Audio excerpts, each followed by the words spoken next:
welcome back to Gear Chat.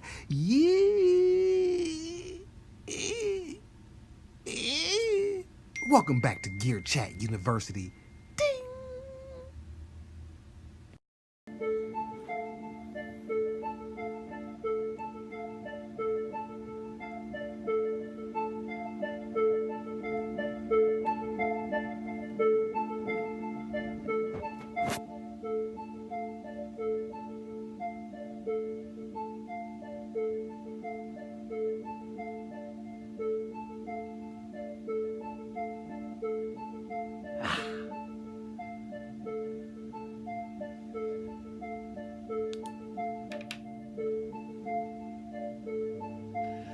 Welcome back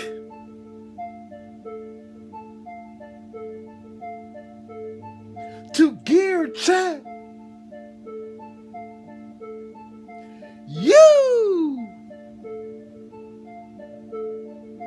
Welcome back to Gear Chat University. Take off the hood, John G.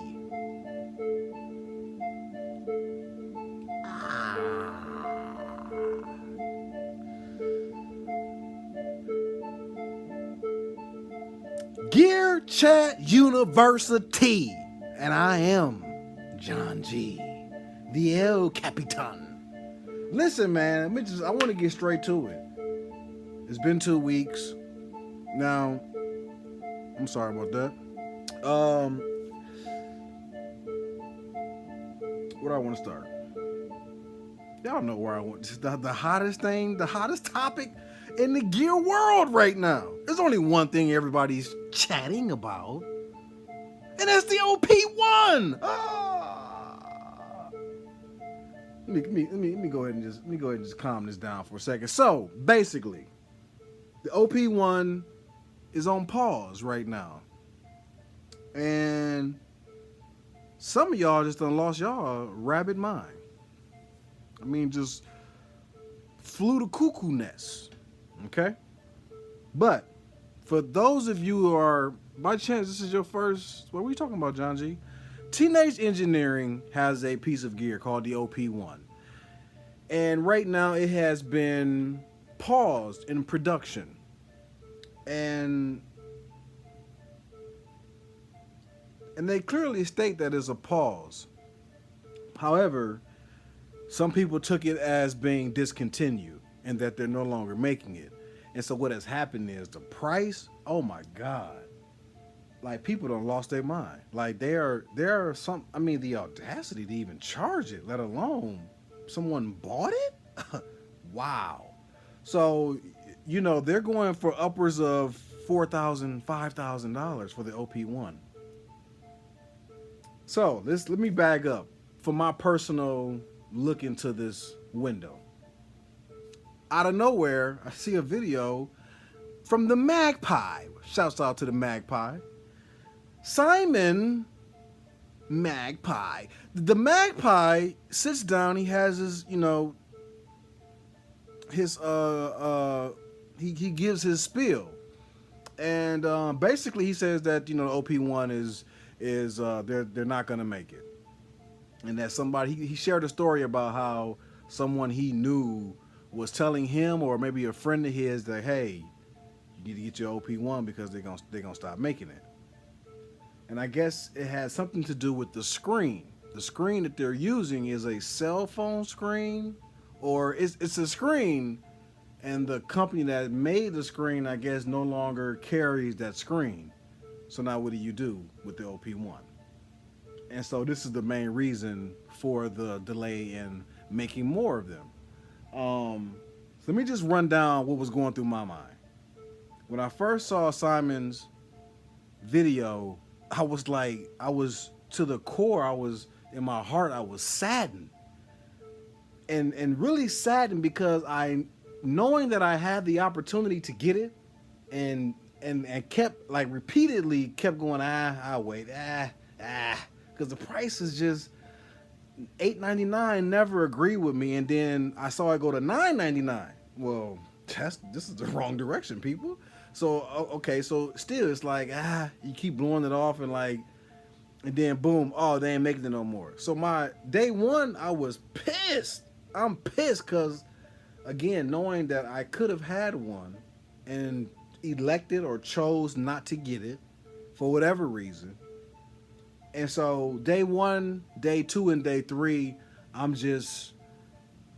I was gonna post a video. I mean, I was gonna do gear chat because I had missed last week. I was gonna do one like on Sunday, and it was gonna be just talking about that, right? Um, Day four came, and I said, you know what? Hey, all right.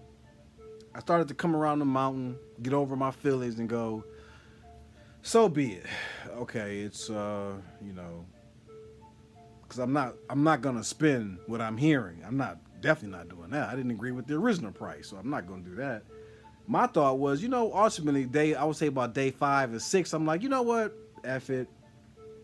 It is what it is. In my mind, I'm like, teenage engineering is not gonna not make something, right? They're not gonna, you know, because people, I guess people have been wanting an OP updated version, maybe, because that thing has been around for what, like 8 years, or yeah, like 5 or 8 years, something like that. So I believe there was, you know, commotion amongst the people. Hey, you know, what's up with the like a OP-2? So ultimately, I thought, you know, there's no way teenagers going, even if they scratch that particular device because of this whole screen business or whatever, um, they're gonna make something. They're not gonna just like go home. You know what I mean? So I was like, well, why am I tripping? All right, so whatever. I didn't get a chance to get that one. I'll just catch y'all the next time around. I'm at work yesterday, and I'm going to. You know how you open a new window? Actually, it was on my cell phone. Which no, was it my? Yeah, I was at work on my cell phone, but I think this was actually on my desktop, which even made me more like confused. Like what? Because I don't be on my computer at work with looking at gear stuff or whatever. But anyway, so it popped up in the news. You know how you first click, it'll give you like Yahoo would give you all of these little topics, right? First one was something about the OP-1. I'm like, huh? I click on like, wait a minute, what is this? Pull it up, started reading. Teenage engineering steps to the forefront and said, hey, y'all, okay, listen, y'all tripping. First off, we never said we discontinued this product. If you go back and read, it says on their website, it is pause in production. There's a pause. They haven't dished it like Roland does. They haven't done that. Only thing they've simply done is pause production because they got to figure out a screen resolution, which is why the OPZ has no screen, because they're forward thinking, saying, okay, we're not going to let this happen to us again. So they had to have been thinking about this way back. So because the OPZ has been in, the concept has been in the works for years in order for us to have it now. So at some point they must have said no screen for this. So that way we don't have to worry about dealing with nobody else other than just that, maybe the actual housing, but all of the technology, they have that in-house. And so I imagine buttons and all that kind of stuff, you don't have to worry about ever running out of that product to put them together to build this device. So that's the reason why the OPZ doesn't have a screen. So they came out and basically said, listen, it says on the website it's paused. We have no interest in dishing or, you know, discontinuing this product. It will be back. So please, people, this is what they're saying. I'm kind of paraphrasing, obviously. And I believe it was on Reddit. They're basically saying, listen, stop with the ridiculous prices. And then they even trolled the internet and posted like a picture of a metal brick and put like 5,000 and called it an OP-1. So they was basically saying stop it, because, you know, this is not the real value of this piece of gear, and what people are charging is astronomical. And this is what Teenage Engineering themselves is saying. We're not discontinuing this product. There's just a pause in production until we figure out a resolution for the screen. So, to I don't think anybody watching this went out and bought no OP-1 from eBay or Reverb for $2, $3, $4, and $5,000. At least I hope y'all didn't. So where does that lead me to? Because it's an overall theme that happens in gear, and companies haven't really. And I mean, I don't want to like put this out there because you know, because then I'd be subject to my own. I ain't gonna say demise, but if the gear manufacturer were to take the concept of like, let's say, shoes, oh man, this could get ugly. This could get ugly. Like if companies were to say, you know what I'm finna do? I'm finna put limited edition, which is what they do sometimes, right? Actually imagine if they only made 100. Let's say they made 1,000 Moog ones. That's it. Making 1,000. We ain't making no more. It is what it is. People are gonna rush to buy them. After them 1,000 go, do you know how much the value of that Moog one would then be? Because it's now the gear becomes art. It's all about supply and demand. Economics 101. So if the demand is high and the supply is low, the price is through the roof now. So if somebody were to go, hey, we finna, you know what I'm saying? Because it's a smooth hustle. It's a smooth way to get in and start like, so trinking with things. So in one instance, because I'm kind of sad about rolling. I'm kind of pissed I didn't get that TR-09. I'm hearing a lot of people say that the TR-09, the remake, is better than the original. Sweetwater no longer has it. You got to go to Reverb now. Kind of pissed about that because I'm feeling, at the time I'm like, the price really ain't. I think it was $399. That doesn't really yell, come get me. I was really, ideally, in my mind, I'm thinking, if I can catch these new boutiques on sale like I did the last ones, when they like half off, I go ahead and grab me. I don't know if I'm going to see the TR-09 or the 808. And you got to ask yourself, why is the TR-808, which is, in my opinion, more highly favored than the TR-09, 909, the original, but why is it the 808 is cheaper than the 09, the remakes? I always question that. And I've always made me feel like the 09 must be better than the the TR-08 if they're charging more money for it. And if people are saying that, man, this 09, now I obviously never had an original TR-909, and I've never heard the TR-09 in person, so I can't say neither here nor there. I'm just going off of what seems to be a general consensus of the people. And so if that's the case, I kind of want to get my hands on one, but I can't go through my main connect, which is Sweetwater, my front line of gear purchasing. This is where I do all my dirt. Sweetwater, they don't have it. Whenever Sweetwater don't have something, I'm like, now I gotta deal with the public. I gotta deal with the world. I feel naked out there. At Sweetwater, I feel at home. All right, I've built a rapport. I've spent money with them over the years, and so I've established some comfort there. I know what to expect.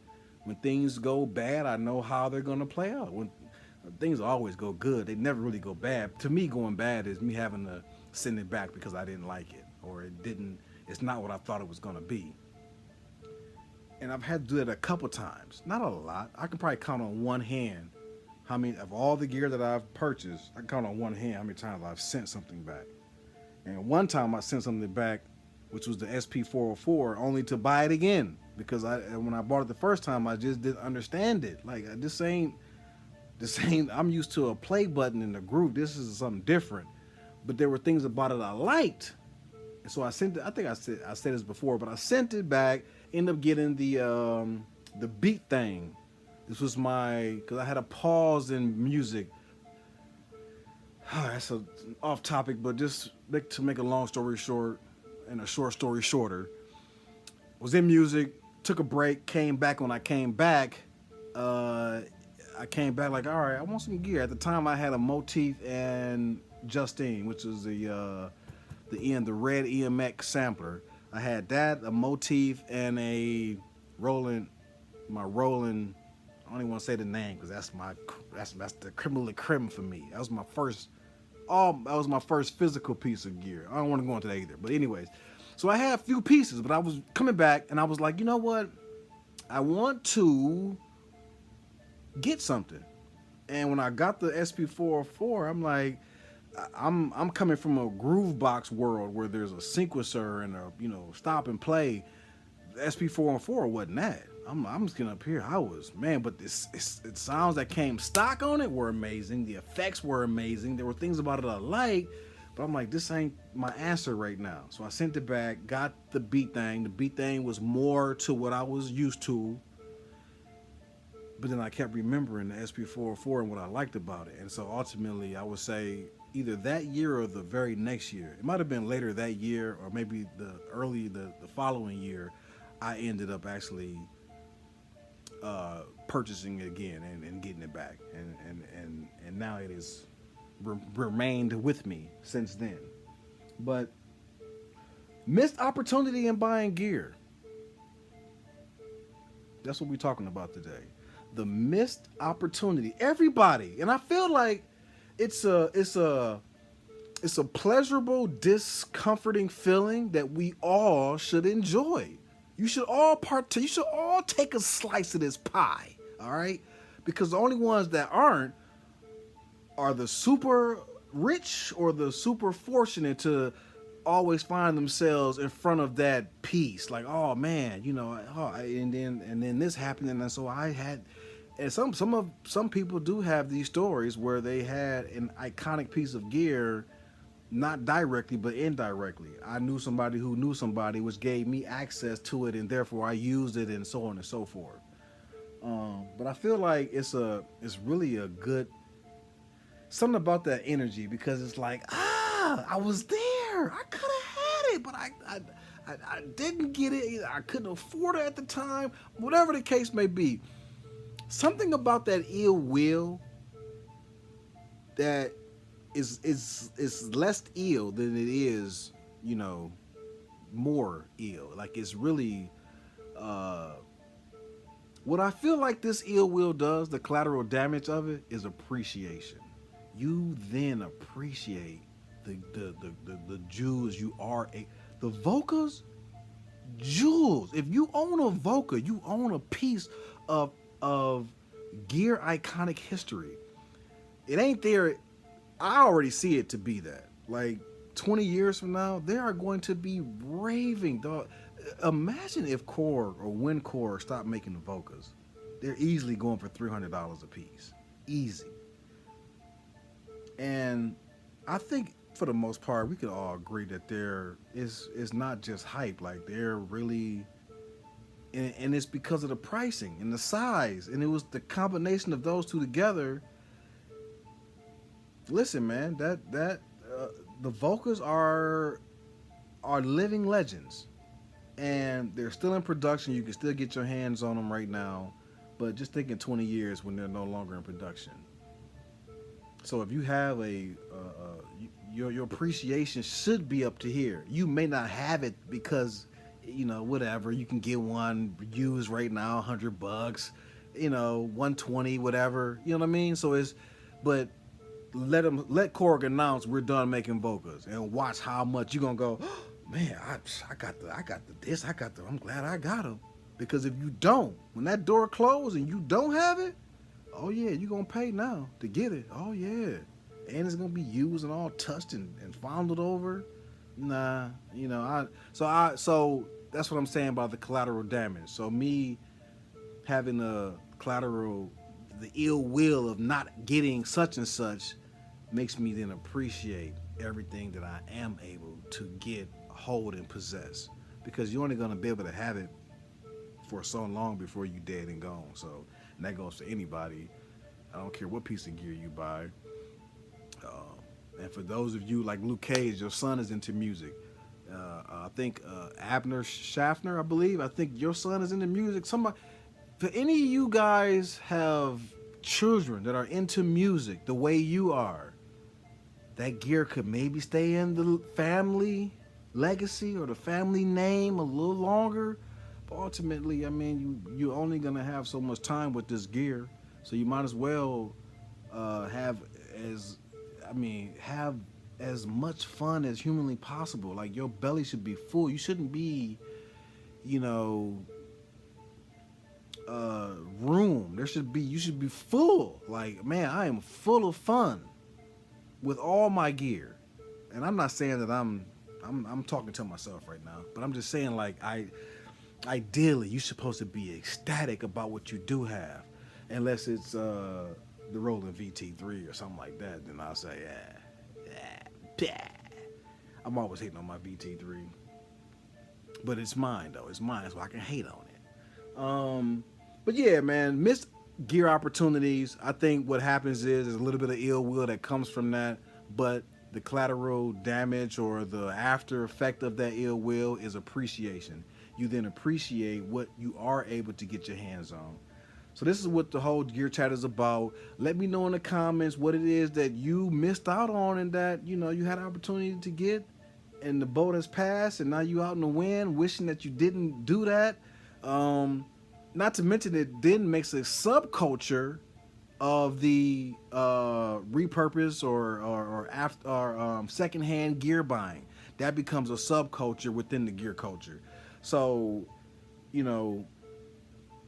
it's all gonna make things go around. But listen, if these gear companies start using the Michael Jordan concept, what if they start like?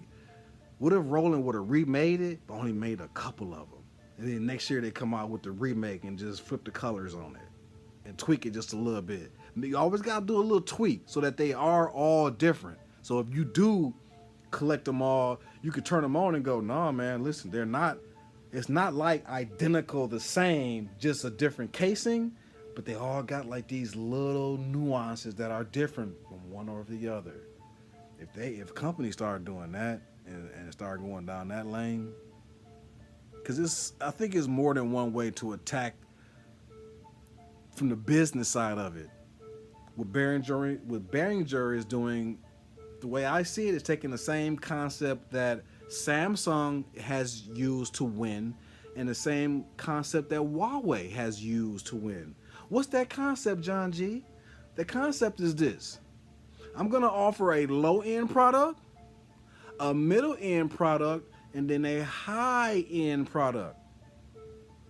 Apple doesn't offer any low-end products. That's why this year or last year, whichever last time they just ran it, this is the first year Apple has not been number 1 or 2 in cell phones. Number 1, 2, and 3 is shared by these three for the past probably, 3 to 5 years. Apple, Samsung, and Huawei. Right now, it's Samsung and Huawei at 1 and 2, bumping Apple to 3. Apple ain't been in third place since 9 years ago, 10 years ago, something like that. Go do the research. And you can check my facts on that. But yeah. So I believe Behringer is taking that same concept. Not only are they copying, quote unquote, but they're not just copying, they actually making better. And actually, you can honestly say, like, the Deep Mind started out as a clone but has now turned into its own piece of gear. Like, that's not exactly like a Model D or whatever the hell it was trying to clone. Things took a and then once you go left with it, now it's really something like the this what do they call it, the MS 101, the MS 101 or whatever, or 01, whatever they're calling their SH01 clone.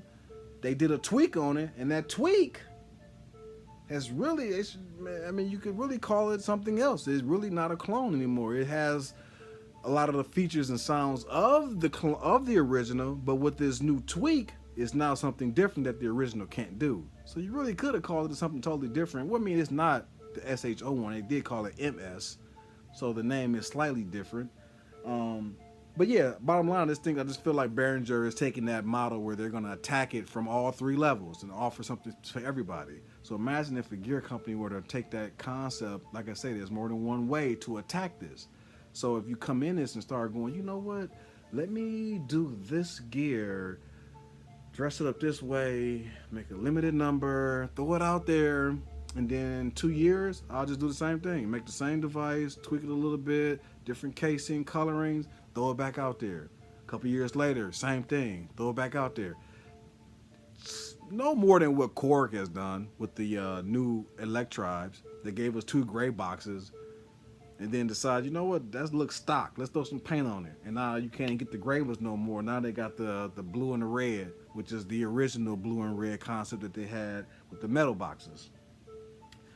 So again, one of those things that could be done in the gear world to spruce up, you know, whatever. I don't know. Like I said, I don't want to talk that into existence and then be subject to my own demise, if you want to see it that way. But I'm just saying it would be interesting. Even if they did do that, so be it. It'll just make the gear culture thing something. It'll just make it something, because now you will have a small window to, hey, you better have your tools and fuse ready. Better have your credit ready, because they finna drop the such and such that's only going to be around for 200 quantities. You got your ticket because I got mine. It could create that kind of buzz. Anyways, John G TV. Gear and missed opportunities of getting that gear.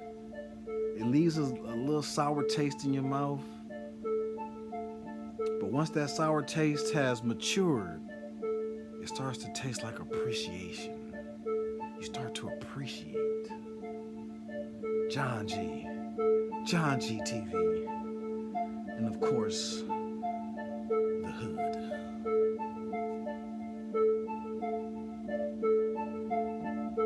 Till next time, fade to black.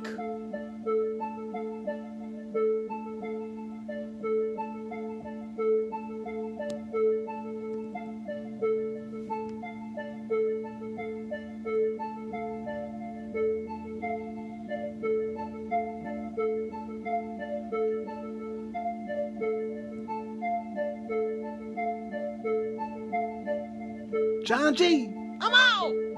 Yeah.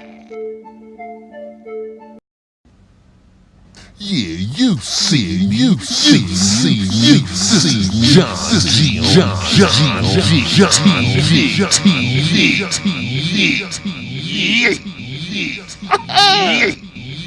TV.